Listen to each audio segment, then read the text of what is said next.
Rape করছে, রেপিস্টকে ধরে ফেলছে ভিকটিম, এখন দায় দাবি উঠছে 10 মিনিট তাকে মারবে। তো 10 মিনিট বইয়ের সবাই মিলে তাকে রেপ করে দে না ভাই, কাহিনী শেষ, সমানে সমান না।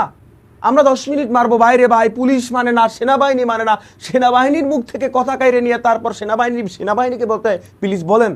মানে আমি খালি চিন্তা করি, আমি খালা আরে আমি অসমে যাবো, আমি বারবার হচ্ছে কি আবার দরজা লাগাই, বারবার আমি দরজা লাগাই যে আমি ওখানে গিয়ে যে আমি বসবো, আমার মাথার চারপাশে শুধু ঝগড়া কাজ করে যে আমি মানে বসলাম, পানি কেনা, পানি যখন ট্যাপ দিয়ে ছাড়বো পানি কেনা বলে যে তুমি আমাকে পানি ছাড়লা কেন, আবার কেন আমাকে বলে যে তুই পানি জোরে ছাড়লি কেন, মানে এরকম একটা অবস্থা হয়ে গেছে। আমি চিন্তা করি এর বিয়ে করবে কে, কেন পুলিশ মানতেছি না, পুলিশের স্টেটমেন্ট মানতেছি না, সেনাবাহিনীর স্টেটমেন্ট মানতেছি না, তাহলে তিলবানায় যারা আমরা কিছু মানতেছি না, ঠিক আছে ওকে আমরা 10 মিনিট মারতে চাই, 10 মিনিট মারার কি দরকার? 10 মিনিট তোমরা সবাই মিলে মারলে জিনিসটা তো মরে যাইবে।